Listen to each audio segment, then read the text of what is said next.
It's good to see so many faces here. I was the City of Laredo's first ever Economic Development Director.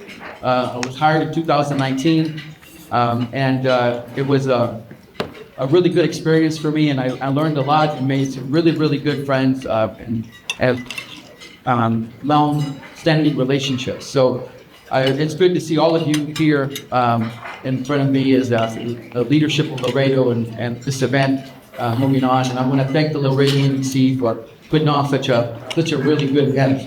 I want to introduce your next speaker, but before I do, I want to just take 2 minutes of your time to make comments. And one is when I told my friends in McAllen that where I was living before I moved to Laredo in 2019, that I was taking this job and I was moving to Laredo.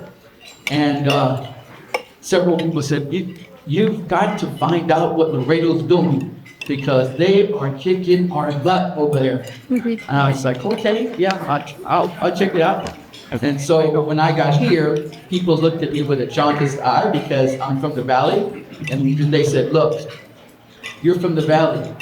They are kicking our butts. You need to find out and tell us what they're doing down there. And of course, all of that is ridiculous because both areas are doing great. As mentioned, Laredo's North America's #1 port of entry or trade port. And by the way, those of you who are not familiar, and I know we have some people from Houston here, the Port of Laredo does $80 billion more in trade than the Port of Houston. So that's definitely something you're proud of here in Laredo. Yes, yes.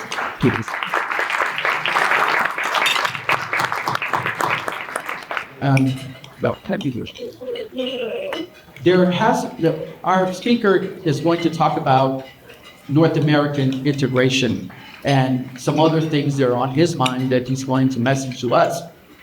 However, before he starts, let me make a call or plea for more integration between the Valley and Laredo. There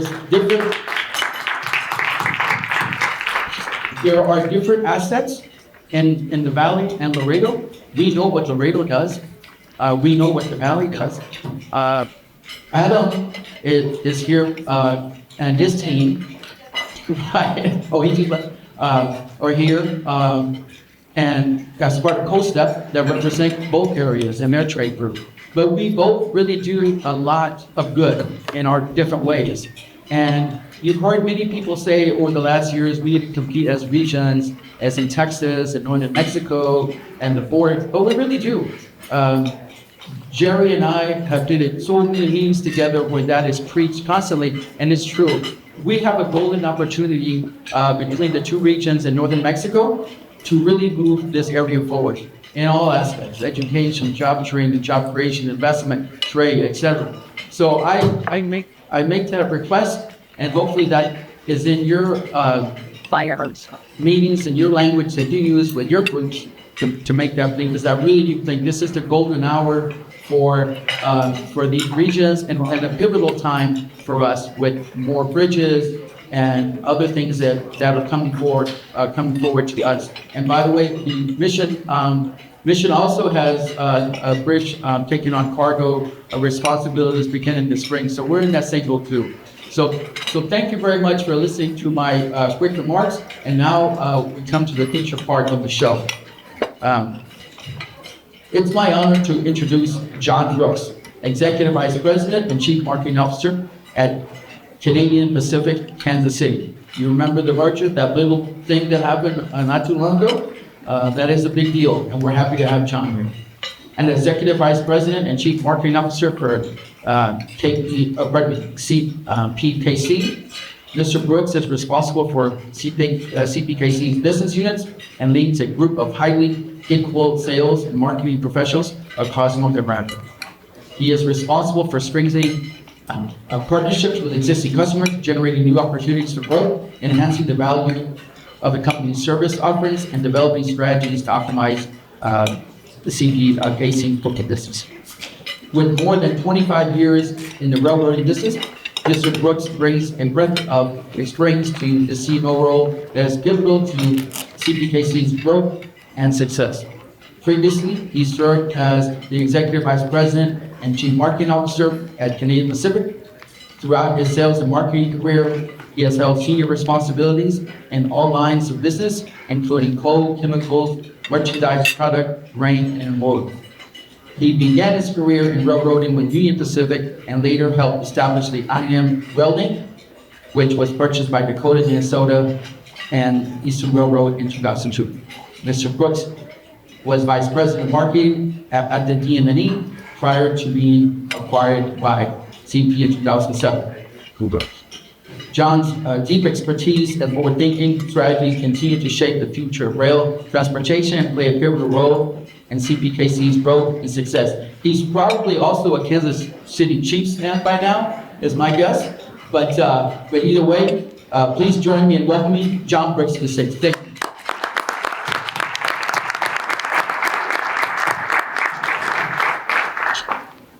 So I can say question. Well, Teclo, thank you for that warm welcome. Let me first clarify a couple things, though. I'm a Chicago Bears fan. Yeah, I do live and spend most of my time in Kansas City, but you know, it all started in Chicago. And then over 30 years of railroading. I was referred to still be the age when it was 25 years of railroading, but been at this for a little while. I can figure out how to. Okay, so look. Good afternoon. Certainly, it's my honor to be here in Laredo. I want to start by thanking David for the invitation to come down here. I think it's critically important. If you're a good neighbor and such an established partner, you got to get out of the property. You guys have a presence out on our network. And our network's big, 20,000 route miles, 3 countries. It's a whole lot of cultures in different environments. But if you don't get out on the property and spend time at least trying to educate on what we're trying to do and build that alignment, that's what it's all about. So again, it's certainly my honor to be down here to talk to you a little bit about our company. I'd also be remiss if I didn't mention David Eaton, who was mentioned earlier, works for CPKC. It's great to have him, and also Kyle Morgan here in our government affairs area that I know many of you know. So I just want to cover a few things about us and what we do. Certainly with a lens to trade in what we're doing down here in Laredo and Mexico, United States, and also Canada. There's never a dull moment in our industry. It feels like we just got through our big transaction between Canadian Pacific and KCS. And now, lo and behold, we got another pretty big one that could be looming out there, and what the downstream effects could be as it relates to that. So we'll see how that's all going to play out. I'm going to try to focus a little bit, though, specifically on who we are and some of the things we've been able to do down here in Laredo. As a railroad guy, it's all about maps. And truly, I believe our map tells the most unique, compelling story in the industry. Nobody has what CPKC has, and that's a fact. And I truly believe, unless we see ultimate mass consolidation in the future, no one will be able to replicate what we have. And that is a 3-country network. Over 20,000 employees from 3 countries. As I said, 20,000 route miles, spanning coast to coast across Canada, in Vancouver on the west coast, all the way to St. John's, New Brunswick on the east coast. Our network, kind of, if you look at it, is the big funnel. And that big funnel kind of funnels down through the Twin Cities of Minneapolis and St. Paul, down through Chicago, down to Kansas City, which is, Calgary's our headquarters. I'd say Kansas City is our headquarters. And David would say Monterey is the headquarters. But the beauty in that is that connectivity that our network brings between those three countries. So obviously we come down to Shreveport, and Shreveport means, a really significant rail hub for our franchise. Really everything that funnels out of the north or out of the south meets at that point in Shreveport. And then, as my note says, if you funnel down to Dallas and to Houston, you actually get to the real center point of the hub, and that's Laredo.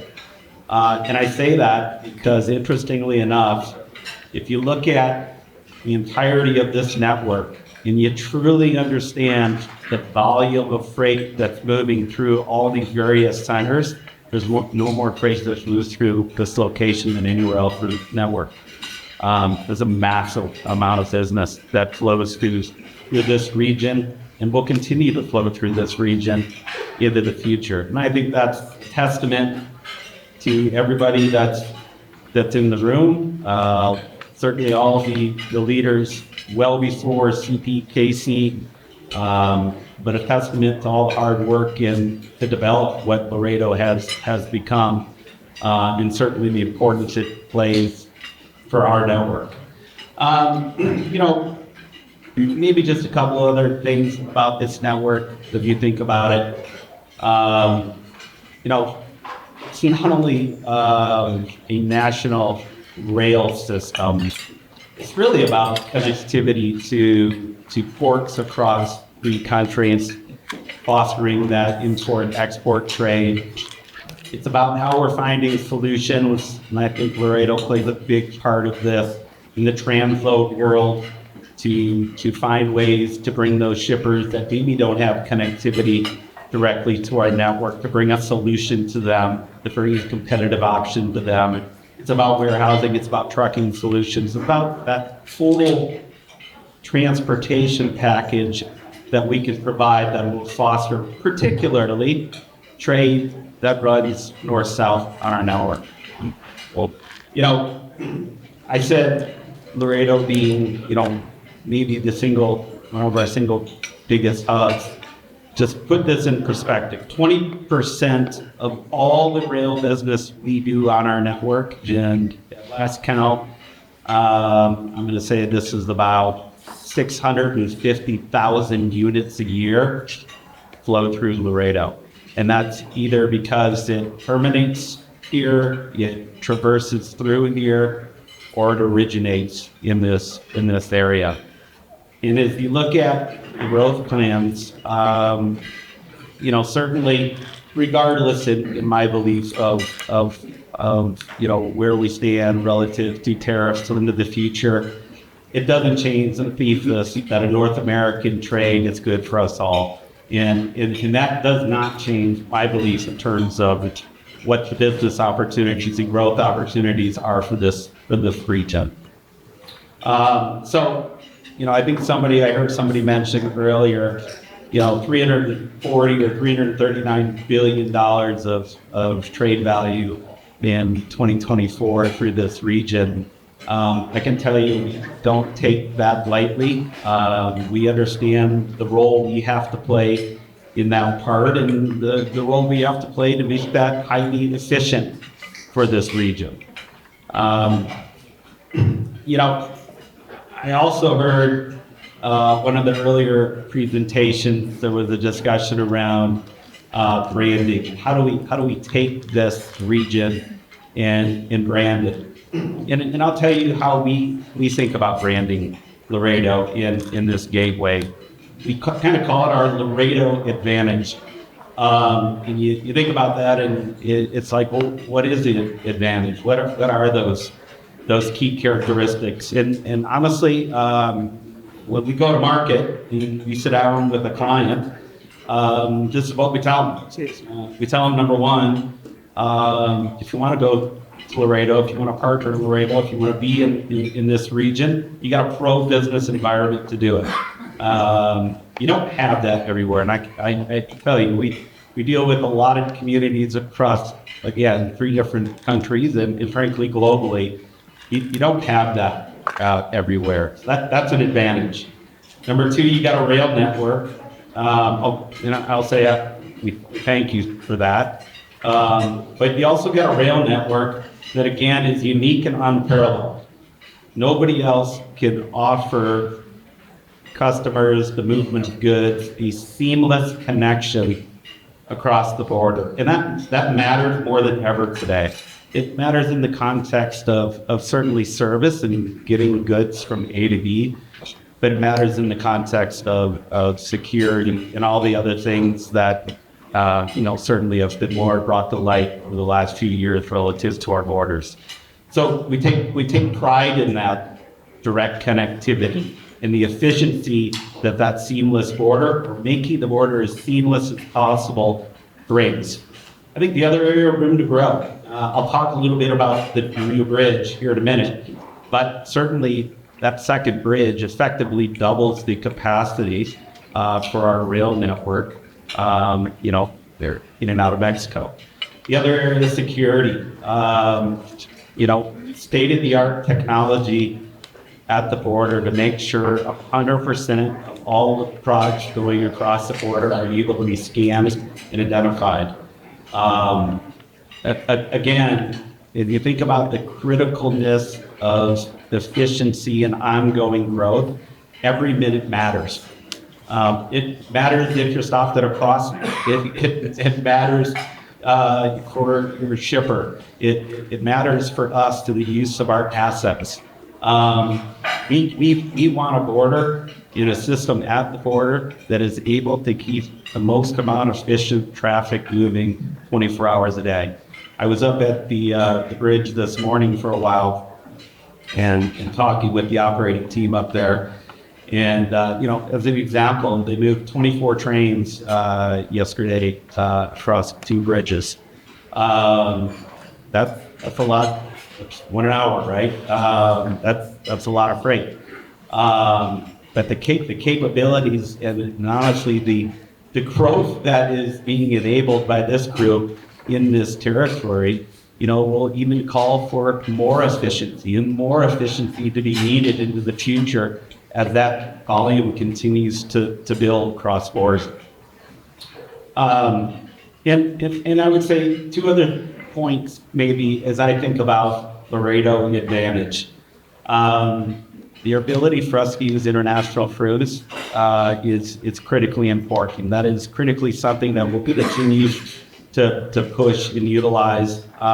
It's not only supporting capacity and speed of service, but it is also the importance of keeping these goods moving, reduces security issues, reduces theft, and certainly reduces time at crossings as we move through communities on both sides of the border. The last point, and I know is certainly near and dear to how we think about this advantage.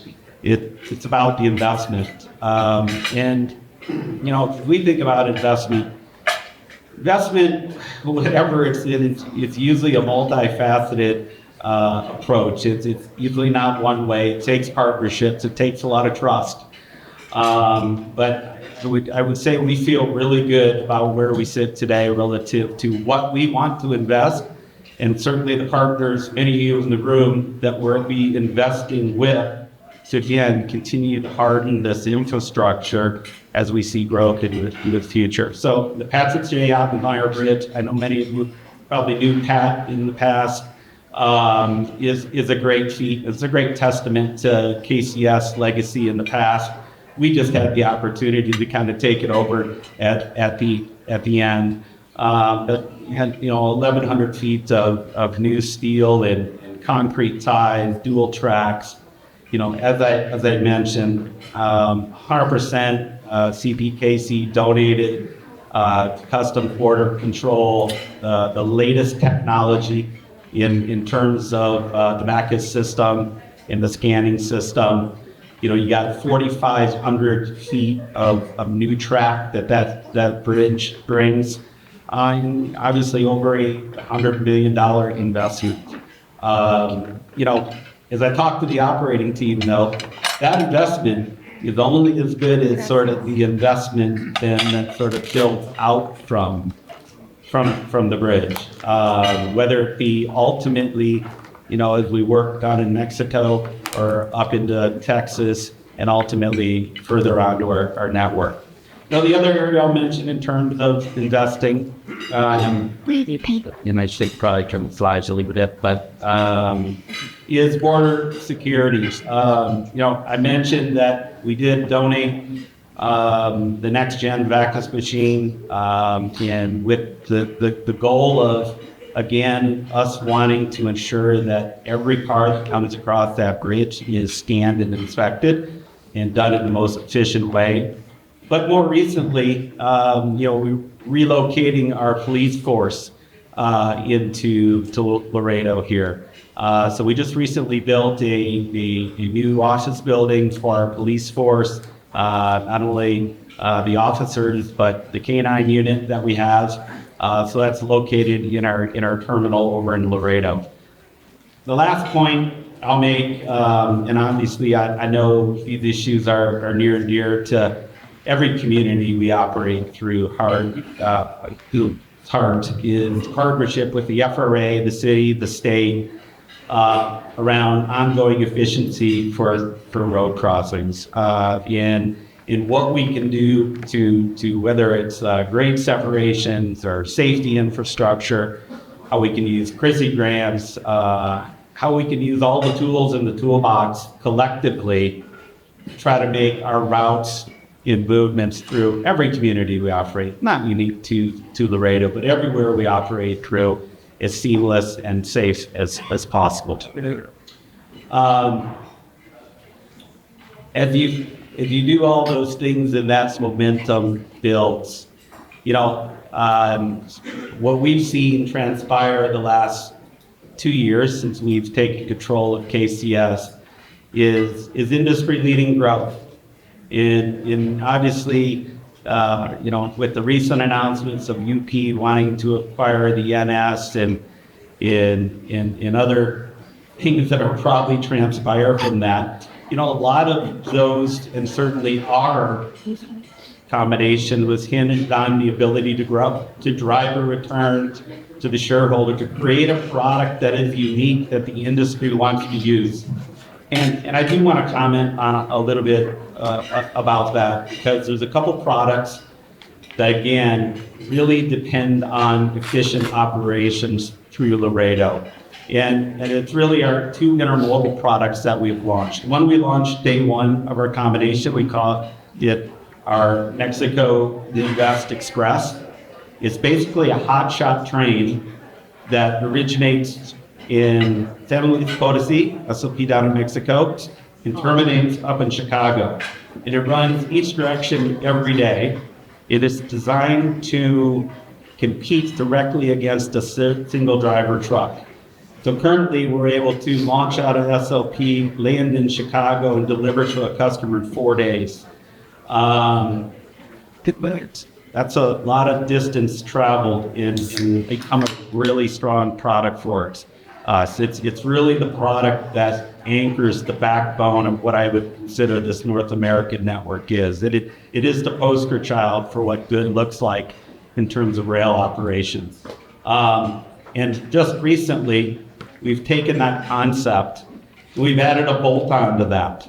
And if you look, you can look on this slide. On the right-hand side, you see that high-speed connection to the eastern U.S. We recently partnered with the CSX Railroad and are in the process of creating a very similar product to what I described to you that runs between SLP and Chicago. This will run from SLP essentially into Atlanta in the southeast U.S. Again, to create what I believe is a highly efficient way for customers as an alternative to trucks to move their products between the southeast of the U.S., Laredo, and into Mexico. These two products ultimately are the cornerstone of, as you think about our intermodal product and where we see the growth down through this region. So look, I'd be remiss if I didn't focus in one other area in terms of growth and some of the things we're doing. as it kind of lends itself, I think, right into the heart of how many of you in the room think about your businesses. We've recently developed what we call our Site Ready program.